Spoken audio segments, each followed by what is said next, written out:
Hi, I'm Niki, the Obsessive Bookseller. Welcome to episode 2 of my Incomplete Series Challenge. Voted on by my patrons, this is a quarterly challenge that we're running, and the theme is all of the open series that we have going. Make a concerted effort to reduce that number. And at the very beginning of this challenge, I started with like 59, 60, somewhere in that range. And according to my little tracker, I've read 6 books total towards the challenge and have reduced the number of open series to 59. Now, if you just watched the first couple videos in this series, the numbers may seem a little odd because I had a number and then I forgot that I had not included a couple of series, so that jumped the number up. But more or less, last month I brought 2 series up to date, completely current with the author, so they are no longer counted against me. And 59 is where we're starting this month, and I'm super excited. My ideal would be to be under 5 open series. That's my long-term goal. There's no way I'm going to be able to do it in 1 quarter, but I'm hoping to move myself a little bit closer and really bask with the series. This experience has been so helpful in narrowing my focus onto just the best series and the things that I'm really excited to read. That's kind of the goal of the whole thing. And I have quite a few series on this lineup that I'm not super excited to get to. And so I'm just going to kind of chip away at those. But if I can at least through the end of the quarter finish out a few of my really high priority things, I'll be excited.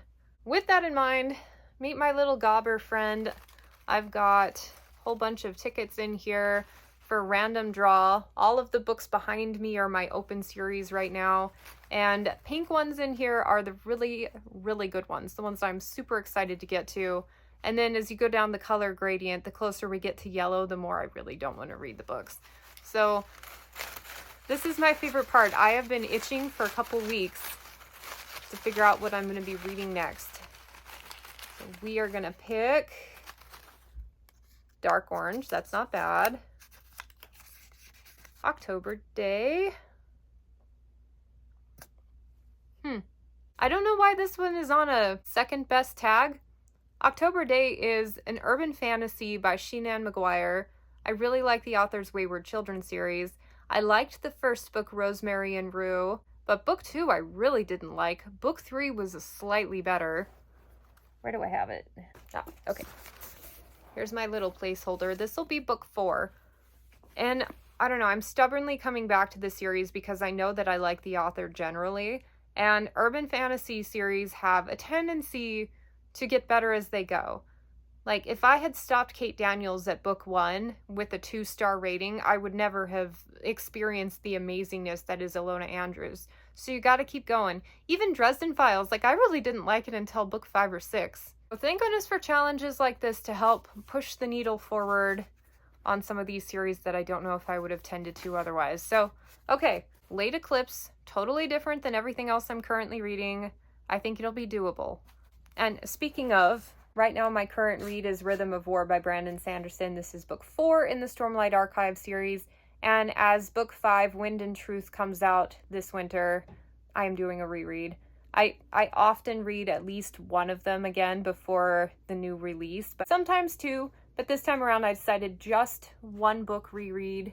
And this is only day 2 of the month and I'm only 2 chapters in. So as long as I can get it read in time for Wind and Truth coming out. But yes, this is the one I will be progressing, and then I guess we'll do Late Eclipse as my random read and see how far we get. I have a couple of updates. I've been reading for like a week and a half now, and I haven't really spent much time on Rhythm of War, and I'm about 200 pages in. It's going well. Like, I don't feel like I've read 200 pages worth of stuff. That's like half of another book. But it's just so easy to get into the story. There's so much richness. I love the characters. There's so much going on in here. He kind of throws you into the deep end in this one. And like, oh, there's just so much. I'm glad I'm doing this reread because initially there's a lot of stuff that I kind of forgot about. And it's just nice to reacclimate before getting new information. So I think this was a really good call on rereading, even though, you know, it's taking up a good portion of my reading this quarter. But here's a surprise. So Northern Storm by Juliet McKenna, book 2 in the Aldebrecht Compass. I mentioned I picked it up like with the intention of doing some before bed reading or whatever. This is my physical read. I'm about halfway through this thing. I am making a concerted effort to go to bed a little early just so I have a chance to read this one. It is so good. Like, so many surprising things are happening. The characters continue to be wildly interesting. The mystery element, like what's going on in this world, is an incredibly huge drawback. Dragon, like really good dragon book. Oh my gosh. I love the exotic setting. I love the author's writing. I think she's incredibly intelligent. Loving this one so much reminded me that I love the first one a lot. And I have the intention of just using this as my before bed series until I finish it out. It's a 4-book series. And it made me go back and do research on an author. You ever have those moments where you like an author's writing so much that you just like, I know she has some other series out. I have some of them marked. I own a couple of them. What order were they written in? So as it turns out, The Thief's Gamble, the first book in her Inarian series, 5-book series, I read those about 20 years ago and really, really liked them. These editions are nice republished editions of her second series. And then from there, she has, I think, a trilogy and then another trilogy. And I just went through and marked everything as to read on Goodreads and decided that I'm definitely going to prioritize this author because she's really good. I said this in a blog post like 20 years ago when I read Thief's Gamble. Like, what's the difference between Juliet McKenna and all of those really popular authors that we see everywhere? Nothing. I really don't know why she doesn't get more hype. Maybe because, like with Game of Thrones or whatever coming out and Lord of the Rings putting fantasy in the mainstream, a lot of people came to fantasy reading via audiobook, and a lot of her series do not have audiobook versions.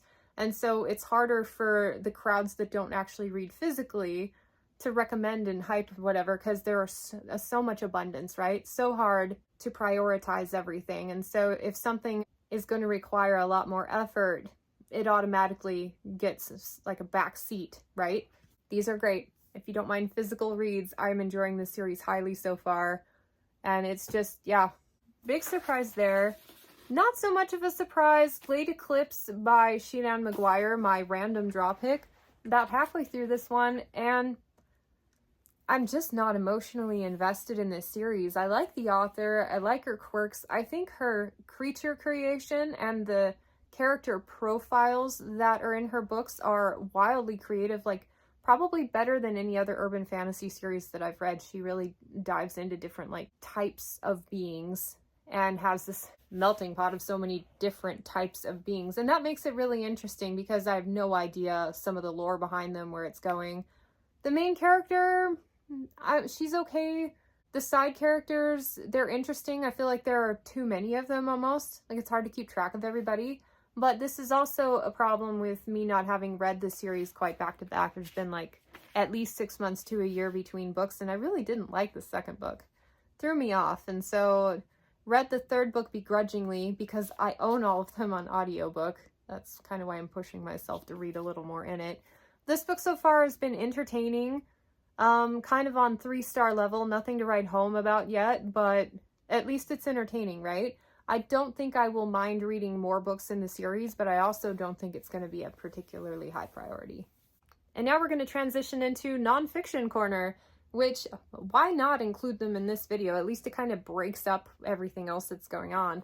But the one I'd like to talk about today is Slow Productivity by Cal Newport, one that I've read within the last couple of months, and I love this man's writing. I have since, like, I'm not a podcast person, right? I have too many things to listen to watch, but I subscribe to his podcast via YouTube, and I've been just listening to a lot of his stuff, and I've been really enjoying it. He's the guru, but while I've taken a bunch of things and applied them to my personal life, I love this idea of applying nonfiction to reading life. I call it shelf help. In Slow Productivity, he has 3 main points. Focus on only one thing at a time. I always forget the second one. I just read them. Work at a natural pace. And obsess over quality. All 3 of those things I've been applying to my reading life since I read the book, and it makes all the difference. Now, this is in tandem with Oliver Burkeman's 4,000 Weeks. Love that book. But to stick to Cal Newport, so focus on one thing at a time. None of this scattered reading that I've been up to lately, where I'm in the middle of 60 series, where I'm trying to read 10 books at once for various obligations. Like, I'm the one who decides how I spend my time, and I let anxiety over what I'm not doing dictate what I need to do going forward. I also get really excitable about new reading plans and challenges and stuff, and I incorporate way too much into my life. So, slowing down, focusing on one thing at a time, that's going to be my mantra because it simplifies things, right? I don't have to make decisions on what to focus on. I pick one thing and there we go. 2, read at a natural pace. I can't tell you how often I speed through things just because I'm on a pending deadline. Reading should not have deadlines. So I have deliberately reduced the number of obligations on my schedule as far as reading is concerned, as far as buddy reads, challenges, posts, book clubs, all of that. I've reduced the number to the point where even if I'm like a week or 2 late finishing something, I'm not encroaching on an obligation time, right? I've very specifically not requested any ARCs because I don't want to have anything that I just must need right now. I've also limited how often I'm accepting library holds that come in that I think, oh, it's 3 weeks. I'll have plenty of time to get to that. But as soon as I hit accept, the ticking time clock counts down and I feel ever more anxious of not starting that soon enough because if I don't start it soon, then it's going to get returned and then I'm going to have to wait another several months. It's stressful. So reading at a natural pace. And I think that the middle one alone, it's the one I always forget about when I'm talking about applying his tools to my actual life, but at a natural pace with reading is key for me on how much I've been enjoying reading a lot more since I've been doing that. Because when I'm tired of reading, even though I technically have more time to keep going, I've been stopping. Like I put it down, I do other things. And man, it makes a big difference. And then the third one, obsess over quality, which is something that I feel like I've always taken to heart. Read the best books because you may not have a chance to read them all, and life's too short to read books that you're not enjoying. Those are the mantras that I have. But if I look back over my Goodreads books read for the last couple of years, there's so much random crap in there of books that weren't high priority to begin with, but I had time to read them. They were for challenges, they were low priority books, whatever. So, like, I'm not actually living my philosophy when it comes to analyzing the data. This is gonna stop, damn it. Which is why for this challenge, I've switched things up and I'm doing 2 random draws still, but I'm allowing myself to have one of those random draws be from Pink, like the best books. The most fun books, the ones I'm most excited to read, because last challenge, I read like 13 books, and I would say less than half of them were ones that I was actively super excited to read right then. So all of these micro changes, like this is about incremental improvements to get to where I want to be. And love, love, love Cal Newport's book. Highly recommend checking this one and Digital Minimalism out because they're both great. Shelf Help, signing off. Not an ideal time to film an update, but I need to pick a new book because I need to know what I'm starting tomorrow because I just finished 2 books in one day. The only one relevant for this particular challenge is Late Eclipses by Sheena Maguire. Book 4, I liked book 1. It was okay. It was good introduction to the world. Book 2, I really didn't like. I could see who the guilty party was almost from the very beginning, and it was supposed to be this big reveal. So none of the suspense of the book, like, it didn't do anything for me, essentially. But, I mean, that's kind of a technicality reason not to like something. So I gave book 3 a try. It was a little bit better. Book 4, so far, like, there was nothing I actively disliked about this book. However, it was just okay. I really appreciate this author for her creativity. Her books are unlike anything I've ever read, and I think these are some of her earlier works. And unfortunately, I'm finding all of the characters, while interesting and wildly diverse, very one note. So the villain is very much just like a cackling evil villain. And there are a couple of enigma characters that I'm still interested in, and I'm really not sure where the story's going because there's a lot of things in play. So I would like to read on, but I don't think this is going to be my #1 priority urban fantasy. I really want to finish Sookie Stackhouse first, and then I want to read The Faith Hunter, and then maybe I'll come back to this one. I also have the entire Encrypted series by her.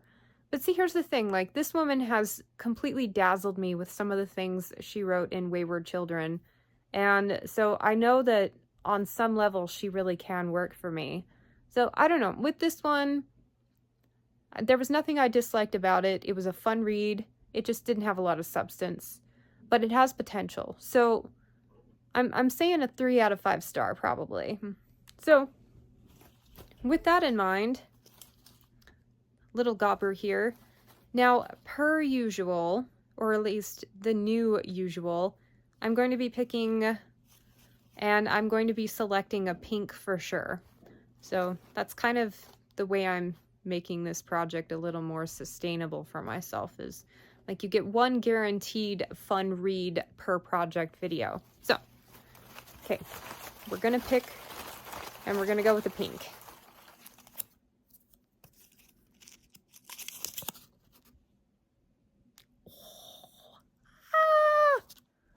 All right, well, it was pink. I already knew I was gonna love it, but okay. Fablehaven by Brandon Mull. I'm very excited this one got picked. I have been itching to finish out my reread of this series since I started it like, I don't know, a year and a half ago, 2 years ago. But I read the 4th one over the summer and I've just, oh, yay! I read the first 4 so many times, especially the 1st and 2nd one. But as it happens, I have only read the last book in the initial 5-book series once. Let me get it.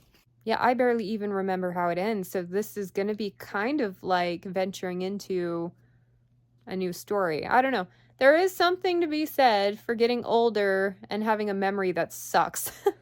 This is going great. I'm halfway through the month. I haven't made it any further in Rhythm of War. I was kind of finishing up another read for Reedburn Horde and then Late Eclipses, so I will be tackling Reedburn Horde, and I have until the end of the month kind of to wrap it up, and then Fablehaven, which is great because Rhythm of War is so huge. I think I can get it done in just a little over 2 weeks. And then this would be a great, like, light read before bed. Probably won't take me all that long.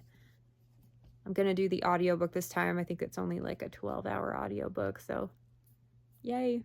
I finished my 8th book for the challenge, Dregs of Empire by Christopher Rocchio. It's book like 5.6 or 7 in the Sun Eater series. This was a novella just kind of thrown in there. It was kind of holding me over until my hold for book 6 became available. And I liked the character that this one was following. One of the more interesting kind of enigmas. I didn't really care for the story that much, but it was nice to spend some time with him. It was very much a tangent from the main series, kind of totally unrelated, but it put some really good depth into him, and I hope that's something that we'll see in the next book. The thing about this, though, is like when you start writing outrageously horrific things in your books, like it's not very descriptive. It just, you know it's happening. It doesn't really dwell on any of it, so it's not one of those books, but you kind of have to one-up yourself a little bit.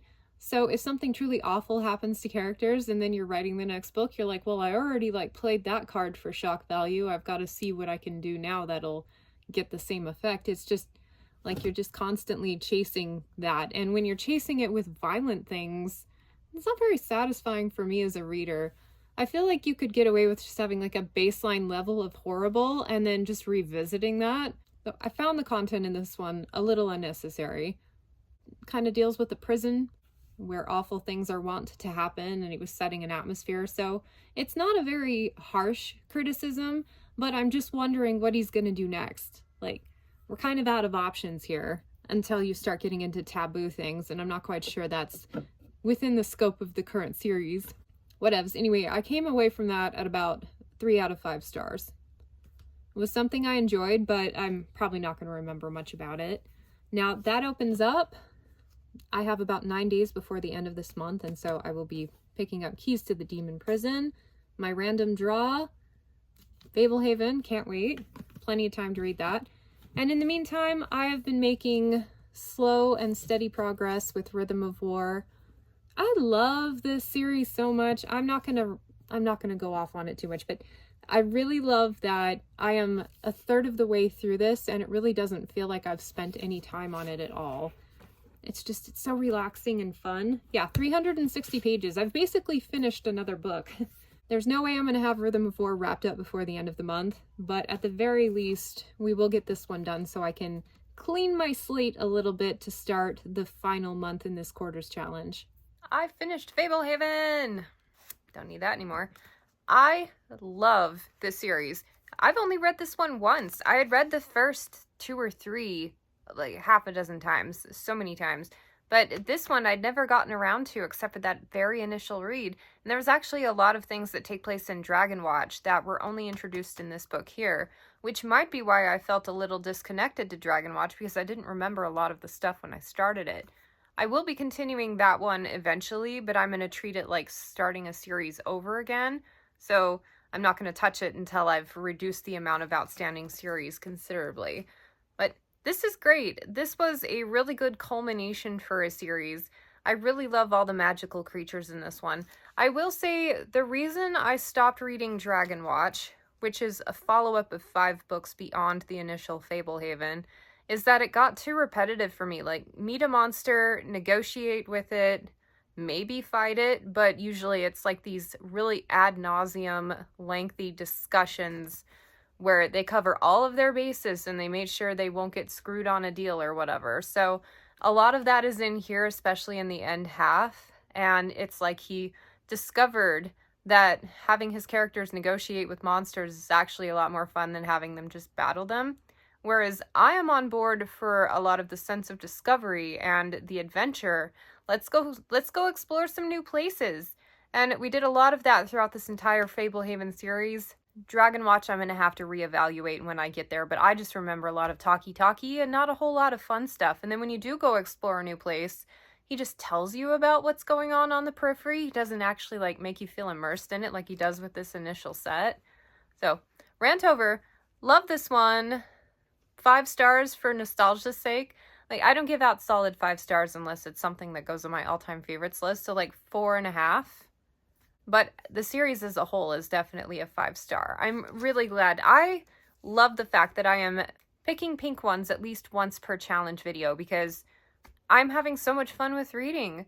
If you caught my video last month where I was ranting about how I wasn't enjoying reading that much anymore, all of these little changes that I've made are adding up and I am having so much fun. So much fun! So the awesome thing is finishing that book takes me, with my little tracker, to 58 open series. Let's just ignore for a minute that that's the number we started with.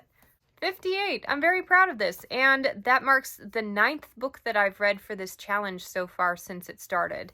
And now we get into something that's kind of funny. So I'm doing my new era of Read, Burn, Hoard, and while I was on my first shelf, I found these 2 books. These are continuations to series that I've already started years and years ago, but forgot to include them in this challenge. So I've got little papers here. They're technically orange. If we go down the color gradient, yellow are the ones that I really don't want to continue. Orange is like, I could take it or leave it. That's kind of where I'm at with these. That's why they haven't gotten read yet. But I'm out of orange papers. So I wrote the word orange on these, so when I pick them, I'll know that I hadn't really intended them to be a low priority. But we are adding those back into the draw. These will now go on my shelves. This is book 4. It's a bonus book to the Razorland trilogy by Anne Aguirre. And I love that trilogy. It's about zombies. It's one of the best dystopian YA books that I've read. So good. Really enjoyed the whole thing. This was a bonus book that came out, and I don't even remember specifics about the characters other than the main one. And I don't know what this is about. I don't know if it's a genuine continuation or if it takes a couple of side characters and it's just a companion. I will need to explore that. If I don't actually want to read it, I need to get it off my shelves. And then Mercy Burns. This is the 2nd book in the Myth and Magic series by Carrie Arthur. I really love her for her Riley Jensen series. That one leans way more paranormal romance than it does urban fantasy, but then again, it's a little more robust than a typical paranormal romance. One of the better ones, in my opinion. Love that one to death. This one, at last I checked, there were only 2 books out. I had read the first one. I don't know if there was more planned in the series, but it didn't take off. But it's a urban fantasy / paranormal romance about a dragon shifter. And the first book was just okay. Like, right in the middle, middle range of all the paranormal stuff that I've read. Like, not super amazing, but, you know, the dragon aspect was actually quite cool. And I'd always saved this one kind of for a rainy day, and then just never got back around to it. I can't imagine the plot is complicated enough to the point where I would have to do any rereading, so I'm gonna just dive right into this one if it gets picked. And actually, this might be a nice little snack. So, unfortunately, ending my second video with the addition of those two, I am now at 60 books. We're going the wrong direction, folks, but I have not started a new series this challenge, if you don't count Priory, and yeah, whatever. I'm assuming that while I'm doing my Read Burn Hoard, I'm going to come up with several more of these instances, and we'll just add them in, see what we can do. But I did happen to finish Fablehaven right at the last minute of this month. It's the 31st of October, which is funny because I run these challenges for my patrons. I film a full month ahead of when it goes live for my patrons, and then the main channel doesn't see it for 3 months. So you all won't see this until February. It's really confusing, but it's a system that's working for me right now, so we're going to go with it. But I'm ending on Halloween the 31st. I finished Fablehaven, which means tomorrow I get to start the new month fresh, with the exception of this monster tome, Rhythm of War, that I'm doing as a reread. But that's it for now. Thank you so much for following along on the series with me. If you want to participate with my patrons in real time, link to my Patreon is in the description. I let them vote, and it looks like there might be a chance that this will be extended to the next quarter going into the new year. So still got like 4 months left of this incomplete series challenge, perhaps, which is great because I think it's my favorite one to run, and it's definitely the thing that needs the most love in my life right now. To that end, I want to know, how many series are you in the middle of? What's your number? 60 for me, and that's not even counting the ones I'd have to restart. Am I normal for a science fiction fantasy reader, or am I just completely off the rails because of some bad choices? Anyway, thank you for watching. Subscribe if you haven't already, and I will catch you on the next one. Bye.